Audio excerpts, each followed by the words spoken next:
अभिवादन स्वीकार कीजिए ब्रजेश मिश्रा का। और आप देखना शुरू कर चुके हैं द डिबेट। बहनों भाइयों, इस वक्त उत्तर प्रदेश के उपचुनाव बहुत ही हाई प्रोफाइल दौर में पहुंच चुके हैं और उत्तर प्रदेश में सबसे बड़ी लड़ाई उपचुनाव में लड़ी जा रही है मैनपुरी में। और इमोशनल कार्ड खेला कहाँ जा रहा है? रामपुर के भीतर। और खतौली में चौधरियों की टकराहट है। उत्तर प्रदेश का ये उपचुनाव इस बार बहुत ही दिलचस्प है, राजनीतिक संघर्ष की नई इबारत लिखने जा रहा है और उत्तर प्रदेश में 2024 के पहले का ये सबसे बड़ा मुकाबला है।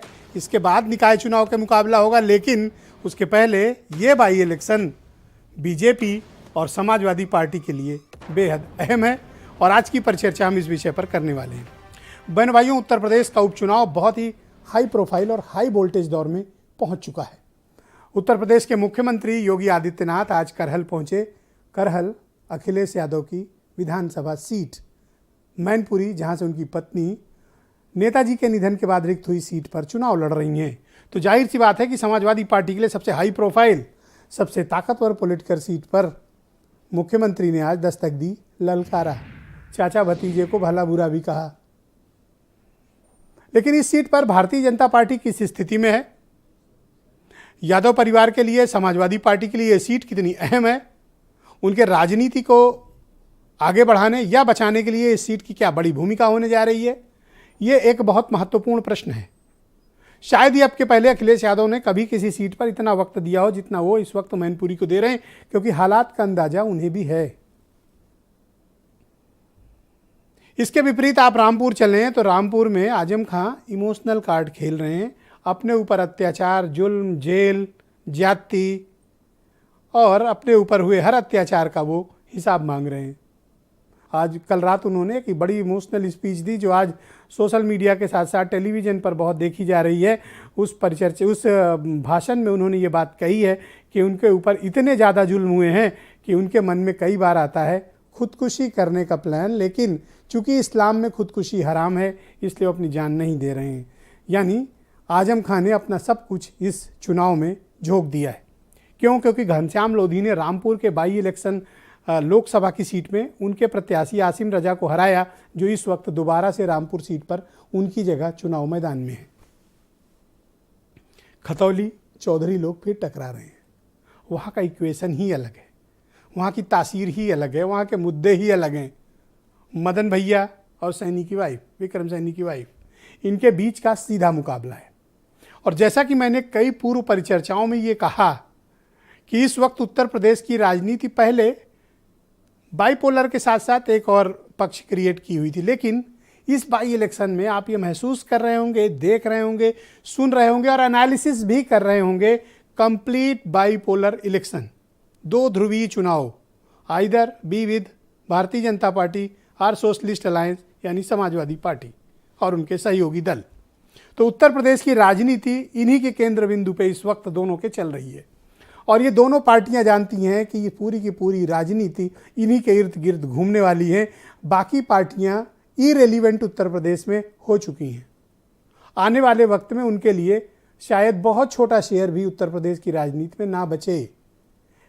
वजह दोनों की विचारधाराएं और दोनों के चुनाव लड़ने के तरीके, दोनों के समर्थक और दोनों के विरोधी, यही दो विचारधाराएं उत्तर प्रदेश की राजनीति को आने वाले वक्त संचालित करने वाली हैं। एक वो विचारधारा जिसका नेतृत्व भारतीय जनता पार्टी करती है और एक सोशलिस्ट विचारधारा जिसका नेतृत्व समाजवादी पार्टी कर रही है। ये आने वाले वक्त की उत्तर प्रदेश की स्पष्ट राजनीतिक तस्वीर है, जिसे कुछ लोग आज स्वीकारेंगे, कुछ लोग नहीं स्वीकारेंगे, लेकिन आने वाले वक्त में उत्तर प्रदेश में यही होने जा रहा है। और ये उपचुनाव बीजेपी के लिए भी उतना अहम है और समाजवादी पार्टी के लिए। मैनपुरी सपा की खाली सीट, रामपुर समाजवादी पार्टी की सीट और खतौली जो बीजेपी विधायक को सजा मिलने की वजह से वो सीट रिक्त हुई, 2-1, 2 समाजवादी पार्टी की, 1 बीजेपी की। लेकिन ये चुनाव दोनों बहुत ताकतवर तरीके से लड़ रहे हैं। राष्ट्रीय लोकदल के कोटे में गई है खतौली की सीट और जयंत चौधरी हर गली हर कुनबा खतौली का छोड़ नहीं रहे हैं। पगड़ी रख दी है उन्होंने कि इस बार तो इज्जत बचानी ही पड़ेगी। गुर्जर प्रत्याशी लाए हैं, बाहरी प्रत्याशी लाए हैं, मुकाबला किससे है? बीजेपी के सैनी कैंडिडेट से।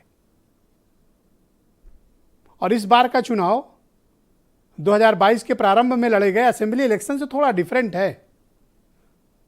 सत्ता पक्ष को वो लहर पैदा करनी पड़ेगी और विपक्ष को भी वो ताकत दिखानी पड़ेगी कि वो बीजेपी के अश्वमेध रथ को रोकने की क्षमता रखता है। इन चुनावों में उपचुनाव जो चल रहे हैं, इसमें मुद्दा कुछ नहीं है। पहली बार आप देख रहे होंगे कि इन उपचुनाव में मुद्दा सिर्फ स्थानीय है कि भाजपा जीतेगी या सपा जीतेगी। स्थानीय मुद्दे हवा हैं, प्रदेश के मुद्दे हवा हैं, राष्ट्रीय मुद्दों का कोई महत्व नहीं। ये सिर्फ और सिर्फ राजनीतिक ताकत के उद्देश्य से लड़े जा रहे चुनाव हैं और जनता भी उन्हीं में डिवाइडेड है। आप कुछ बयान सुन लें, फिर आज की परिचर्चा को आगे बढ़ाएंगे। मैं एक दिन बयान पढ़ रहा था, चचा शिवपाल का। उनकी स्थिति तो पेंडुलम जैसी हो गई है। पेंडुलम आपने देखा होगा ना, बेचारे को पिछली बार देखा कितना बेइज्जत करके भेजा था, कुर्सी तक नहीं मिली, कुर्सी के हैंडल में बैठना पड़ा था। आजकल एक अंतर्राष्ट्रीय स्तर पर फुटबॉल का टूर्नामेंट हो रहा है, फीफा का। फुटबॉल की तरह जब भी व्यक्ति घूमता है, एक किक मारता है, दूसरा दूसरी तरफ से मारता है, उस बेचारे की स्थिति नाचने की होती है। कुछ लोग फुटबॉल बन गए हैं। ये सरकार का काम करने का तरीका है। एसओ हटा देना, सीओ हटा देना, और सिक्योरिटी किसी की है तो उसको हटाना, प्रधानों को फ़ोन करना, सड़कों पे पुलिस ले आना, जाने कहाँ से उसे घुमाना। जो पुलिस आ रही है उसकी जात देख करके भेज रहे हैं। जिन पुलिस लोगों को बुलाया जा रहा है और जिनकी ड्यूटी लग रही है, उसकी सूची जनता में जारी कर देना चाहिए, तो आपको पता लग जाएगा इनकी नीयत क्या है। मैं दुनिया भर से मांग के लाया और आज ईडी की जांच चल रही है मेरे ऊपर, हथकड़ियां इंतजार कर रही हैं मेरा, इस सूर में कैद की कोठरियां मेरा इंतजार कर रही हैं तुम्हारे बच्चों के मुस्तकबिल की खातिर। मेरी मौत चाहते हो, मारो मुझे, मार दो गोली यहाँ मुझे, खुदा की कसम वो मौत मेरी जिंदगी की तकलीफों से सस्ती होगी और अच्छी होगी। मेरे पूरे घर को मार दो। तुम्हें मालूम है जुल्म के कितने पहाड़ सह रहे हैं हम।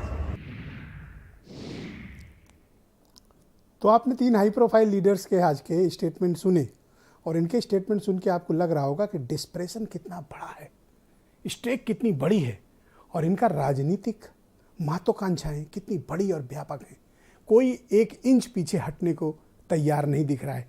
यही तो उत्तर प्रदेश की खासियत है और यही खासियत यूपी को इलेक्शन स्टेट बनाती है, चुनाव वाला प्रदेश उत्तर प्रदेश। तो आज की परिचर्चा